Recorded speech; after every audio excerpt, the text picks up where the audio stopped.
Karena hubungan seks pun tidak akan tercipta jika tidak ada kenyamanan. Tapi jika kita komunikasi kita nyaman, secapek-capek apapun, jika kita sudah nyaman dengan pasangan kita, pasti akan terjadi dan akan bisa kita melakukan hubungan seksual dengan pasangan kita. Karena menurut gua hubungan seksual itu adalah suatu bentuk dasar pondasi dalam rumah tangga. Yang lainnya adalah mengikuti supporting dalam pondasi tersebut.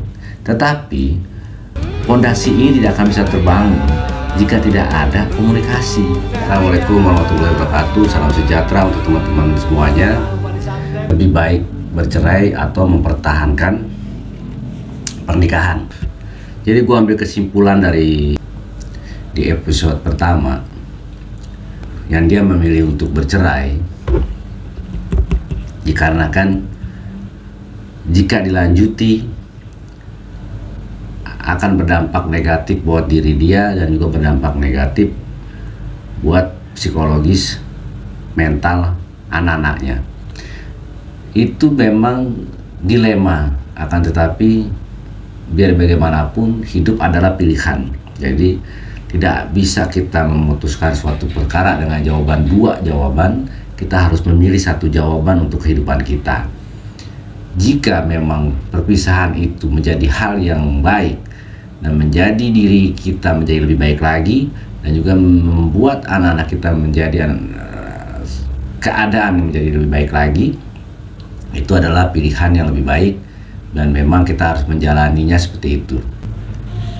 Takdir kematian menurut gua sesuatu yang tidak bisa dapat kita hindari. Dimanapun kita berada, jika Tuhan menghendaki, jika kita memang harus kembali kepada fitrah kita, kita pun pasti akan mati. Akan tetapi pandangan gua, walaupun memang jodoh di tangan Tuhan, akan tetapi Tuhan juga memberikan kesempatan buat kita untuk memilih jodoh kita.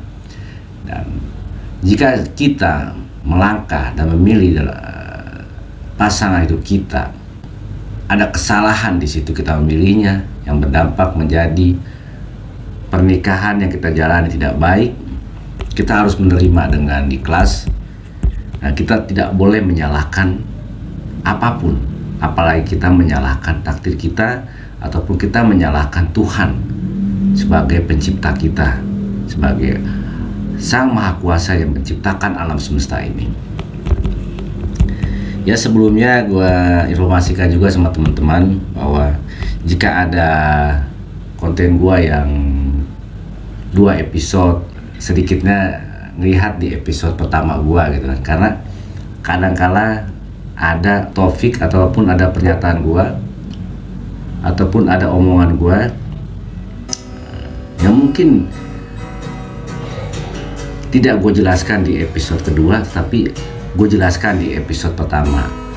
Gue mempercayai agama dan gue mempercayaikan Tuhan, dan juga gue mempercayai bahwa selama gue hidup di dunia, gue harus mengembangkan diri gue dan gue harus memperjuangkan hidup gue di dunia ini semaksimal mungkin dengan batas kemampuan gue. Karena gue mempercayai bahwa Tuhan menciptakan semua manusia di muka bumi ini, dan apapun di muka bumi ini sesuai perannya masing-masing.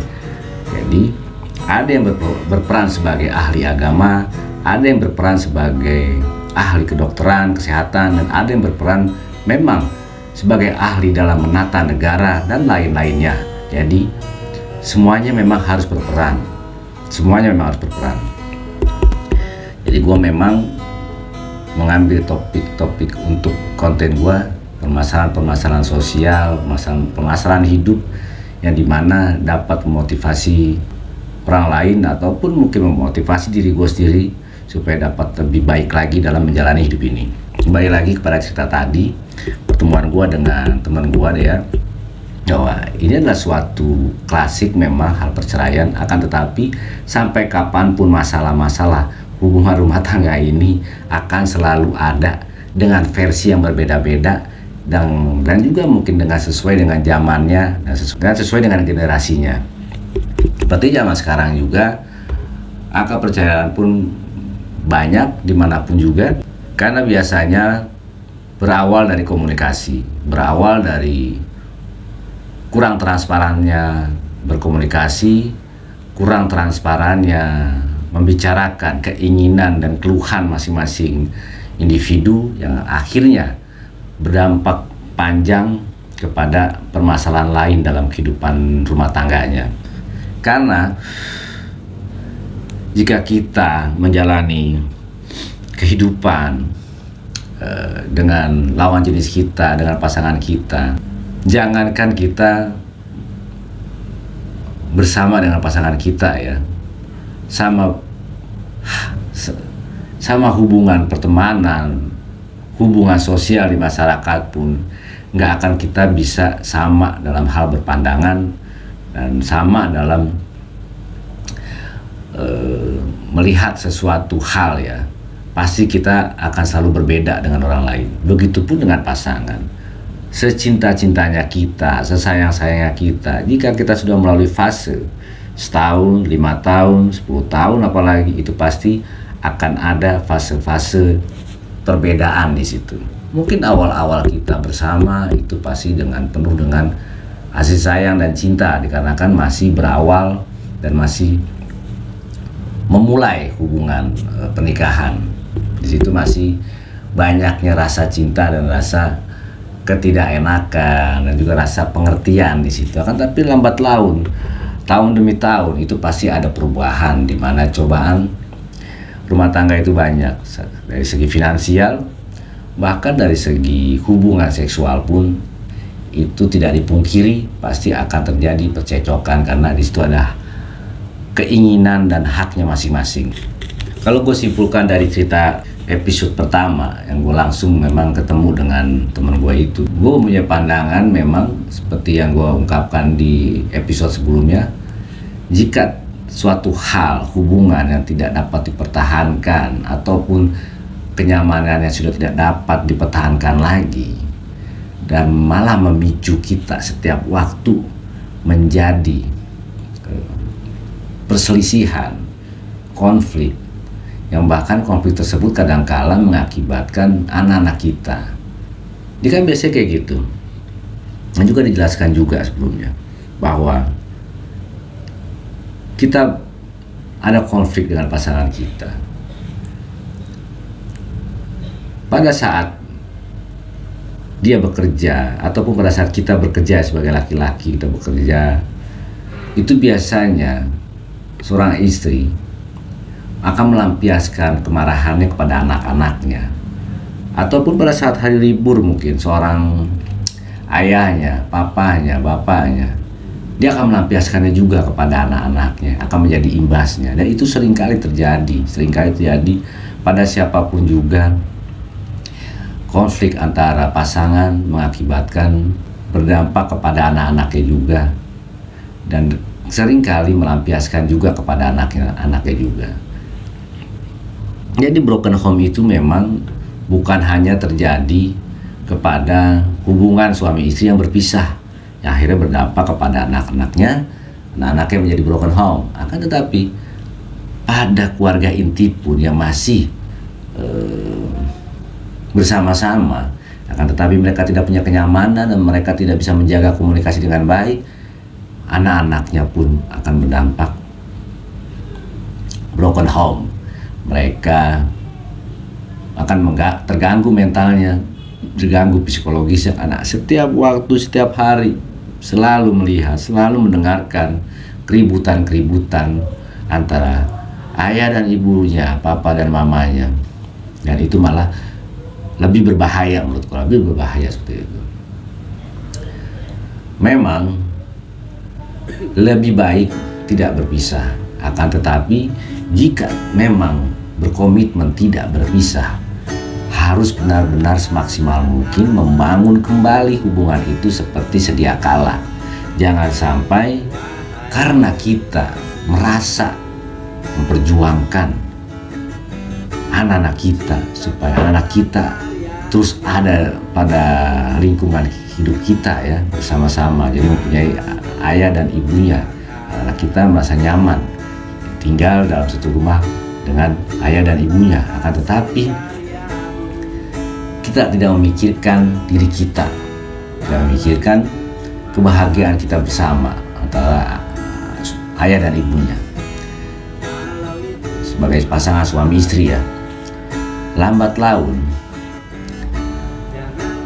hubungan kalian akan menjadi hal yang merusak kehidupan kalian juga, dan juga merusak kehidupan anak kalian. Kenapa gue bilang merusak kehidupan kalian juga ya, kehidupan kita ya, maupun sama, jangan sampai mengalami hal seperti itu. Karena sudah banyak contoh dan banyak pengalaman juga dari orang di sekitar kita,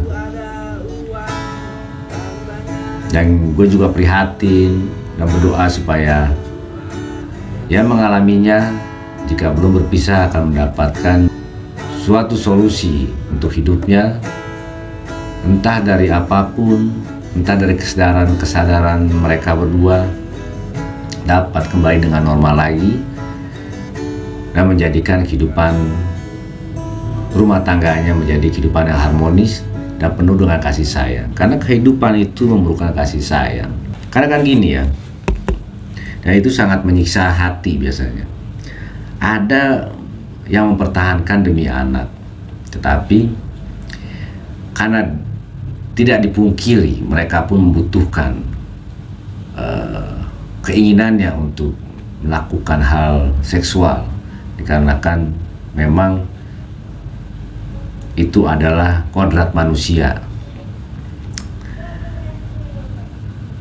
Itu menjadi, menurut gua ya, menjadi rumah tangga yang tidak bagus dan menjadi hal rumah tangga yang negatif. Karena apa? Karena yang laki-lakinya pasti akan berhubungan dengan perempuan lain. Yang perempuan pun sama, jika dia tergoda dan tidak kuat, dia pun akan berhubungan dengan laki-laki lain. Dan itu akan menjadi aura negatif untuk keluarganya. Dapat juga mengurangi rezeki yang akan dia dapat. Kesehatannya, mental anak-anaknya pun akan terganggu, karena di situ rumah tangganya penuh dengan aura negatif, hal-hal yang negatif, yang tidak ada kasih sayang auranya dalam rumah tersebut. Hingga berdampak apa? Berdampak buruk buat kehidupannya. Rezeki pun akan sulit untuk datang, karena kita pun tidak ada kasih sayang kepada seorang istri kita di rumah. Seorang istri pun sama, tidak ada kasih sayang kepada suaminya di rumah. Ya kayak lulu gua lah di rumah jadinya.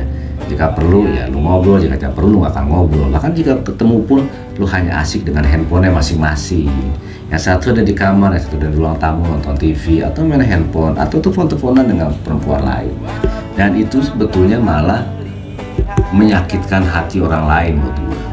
Memang orang lain, tetangga, saudara lu melihat bahagia karena lu masih bersama statusnya, akan tetapi mereka tidak tahu bagaimana kehidupan lu sebenarnya, bagaimana kehidupan kita sebetulnya. Ya, kita mempertahankan hal itu cuma dikarenakan mempertahankan image kita kepada keluarga, mempertahankan image kita kepada lingkungan tempat tinggal kita. Memang hal yang negatif, terlihat negatif ya, akan tetapi tidak selalu negatif. Karena jika itu adalah suatu pilihan hidup, itu menjadi hal positif menurut gue. Jika memang benar-benar tidak akan bisa untuk dipertahankan lagi, dan sudah mencoba untuk mempertahankan pun tidak akan berhasil, karena biar gimana pun rasa nyaman itu penting. Jika kita hidup ataupun kita bersama orang lain, kita tidak ada rasa nyaman, itu akan menjadi sesuatu yang hambar dan tidak enak. Makanya ini hanya pandangan. Gue melanjutkan episode yang pertama bahwa hidup itu memang pilihan, akan tetapi segala apapun kita bisa jalani dengan baik jika kita memang niatnya baik, jika kita memang menjalaninya dengan penuh dengan ketulusan, keikhlasan, dan kita selalu berdoa kepada Tuhan. Apa yang kita putuskan itu menjadi hal yang baik, dan apa yang kita putuskan kita mohon ridhonya, mohon pertolongannya, bantu untuk dapat, karena kita masih mampu, masih muda, mendapatkan penggantinya, yang lebih baik dari sebelumnya. Dan pasangan kita sebelumnya, mantan istri kita misalkan, kita doakan kembali supaya dia mendapatkan pengganti kita yang lebih baik, yang memang sesuai dengan apa yang dia inginkan, dan memang sesuai dengan rasa nyaman untuknya. Karena biar gimana pun perpisahan itu memang menyakitkan, tetapi jangan jadikan perpisahan itu menjadi perpisahan kepada anak-anak kita. Walaupun perceraian terjadi, tetapi anak-anak kita ini harus terus dijaga dan harus terus dapat ditemui kepada ibunya, kepada bapaknya. Jadi jangan pernah pisahkan anak-anak kita dengan ibunya, dan jangan pernah pisahkan anak-anak kita dengan bapaknya. Karena nanti akan ada penyesalan di antara kita. Pasti akan ada penyesalan. Udah banyak gue dari zaman gue sekolah ya. Bahkan ada teman gue juga yang mengalami perpisahan orang tuanya. Pada saat dia gede bersama gue, dia pun akan mencari bapaknya. Ya katakanlah sejahat-jahatnya bapak kandungnya ya, atau sejahat-jahatnya ibu kandungnya, seorang anak pasti akan mencari, dan seorang ibu pun pasti akan mencari, dan seorang bapak pun pasti akan mencari. Karena di situ ada keterikatan batin yang tidak dapat dihilangkan, dan Tuhan memang akan selalu menjaganya. Jangan pernah ada orang lain pun, mungkin sekitar di lingkungan keluarga kita, yang mengikut campur urusan kita, yang menjalani hubungan suami istri, yang di dalamnya ada anak-anak kita, anak kandung kita. Jangan sampai ada orang lain yang malah menjadi pencetus ataupun yang menjadi penghalang untuk pertemuan-pertemuan mereka, atau untuk keharmonisan mereka walaupun mereka sudah berpisah. Dan untuk teman-teman, atau untuk semuanya, atau untuk kita, untuk gua juga, jika memang ada permasalahan dalam keluarga dan masih ada rasa nyaman di dalamnya, pertahankan dan cari cara untuk dapat mempertahankan dengan baik. Jangan pernah ikuti ego kita. Komunikasikan, karena biar bagaimanapun bermasalahan dalam rumah tangga terjadi, sebetulnya itu hal sepele menurut gua. Itu hal sepele. Dikarenakan pada saat kita memilih pasangan kita, otomatis kan berarti dasarnya adalah cinta dan sayang. Karena sebelumnya kita mengalami pacaran, dan akhirnya kita memilih dia untuk menjadikan suami kita, dan menjadikan dia sebagai istri kita untuk orang, dan menjadikan dia lalu untuk seorang perempuan memilih suaminya, untuk seorang laki-laki memilih sebagai istrinya. Berarti kan pada saat kita menjadi suami istri, memang kita mempunyai dasar saling mencintai dan saling menyayangi. Nah, kenapa jika ada case kecil, bahkan mungkin case besar lah, kok bisa mengganggu rasa cinta kita, rasa sayang kita? Seharusnya kan itu bisa menjadikan suatu pelajaran kita, bagaimana kita dapat membenahi hidup kita, bagaimana kita dapat menyelesaikan masalah ini. Sebesar apapun kita selesaikan berdua dengan pasangan kita, sehingga masalah itu menjadi selesai, dan kita dapat rukun kembali, dan kita dapat nyaman kembali, dan kita dapat saling mencintai kembali. Walaupun gue menyetujui atau punya pandangan, jika tidak memang cocok atau tidak mempunyai kenyamanan lagi, lebih baik berpisah. Akan tetapi kita tetap harus terus mencoba. Perceraian itu adalah titik terakhir jika memang sama sekali sudah tidak bisa gitu. sama sekali sudah tidak bisa. Tetapi kan dalam proses itu kan sebetulnya bagaimana niat kita, bagaimana niat bersama berdua untuk mencoba meyakinkan hati kita lagi, menyamankan hati kita lagi, sehingga rasa-rasa yang dulu pernah ada dapat kembali lagi kepada kita.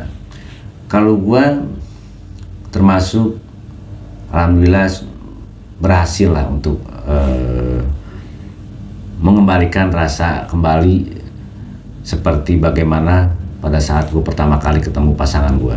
Karena sebetulnya simple, karena biar gimana pun manusia tuh kalau secara physically pasti akan berubah, secara rasa pun atau hati pun bisa juga akan berubah. Akan tetapi jika kita mempunyai cara dalam mendekatkan pasangan kita mempunyai cara menjalani percintaan kita bersama pasangan kita. Jadi menurut gue tuh, buatlah, walaupun kita sudah punya anak, buatlah bahwa kita seakan-akan masih dalam keadaan pacaran bersama dia. Nah, di situ makanya cobalah untuk dimanapun juga, atau pada saat anak-anak tidur, atau pada saat kita berdua bisa berjalan keluar berdua, sering ngobrol di situ, bercanda di situ, saling tukar pikiran, saling berkomunikasi.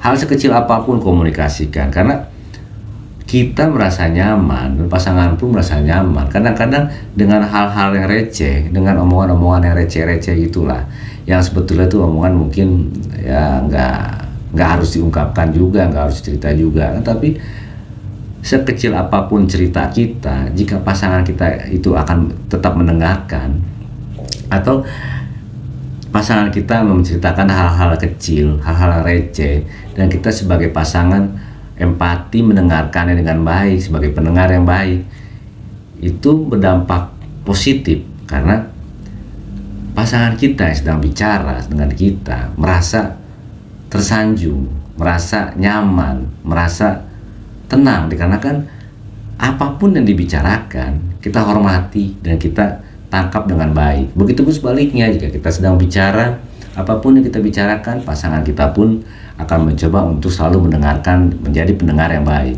Itu sebetulnya intinya. Karena kadang-kala kan ada yang kayak gitu, apaan sih lu ngomongin, lagi sibuk lah, nanti aja bahasnya. Nah, hal kecil itu memang mungkin sepele ya, mungkin lagi pusing atau lagi capek, akan tetapi dampaknya itu luas karena pasti pasangan akan tersinggung di situ, karena merasa tidak dihormati, merasa tidak dipedulikan. Karena kadang ada kalanya orang lagi suntuk, dia butuh teman ngobrol, atau dia butuh sekedar penghibur lah, karena kejenuhannya. Seorang istri mungkin yang tidak bekerja, dia jenuh ngurusin segala macam apapun kegiatan rumah tangga. Nah, seorang suami pun mungkin akan jenuh dan mempunyai permasalahan dalam bekerjanya. Nah, itu perlu komunikasi, itu perlu.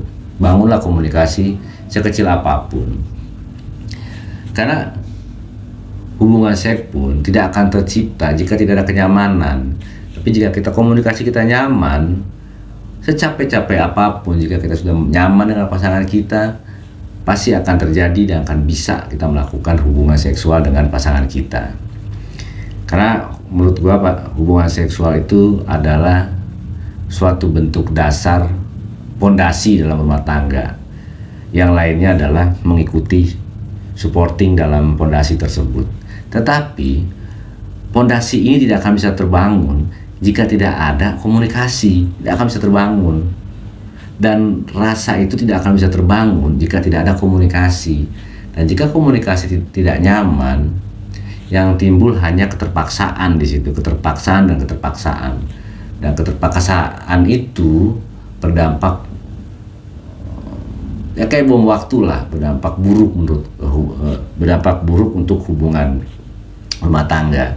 Karena lambat laun jika ada orang lain di antara kita, ya bisa aja yang laki ketemu dengan perempuan lain, atau perempuan atau istri kita ketemu dengan laki-laki yang lain, yang akhirnya nyaman di situ, sangat berbahaya menurut gua, karena itu bisa menjadi kenyamanan di antara mereka. Makanya bukan cuma seorang istri yang harus menjaga suaminya, tapi menurut gua seorang suami pun harus menjaga istrinya. Kadangkala kan kebanyakan cerita-ceritanya mungkin laki-lakinya yang berselingkuh, akan tetapi bisa terjadi juga istrinya yang berselingkuh.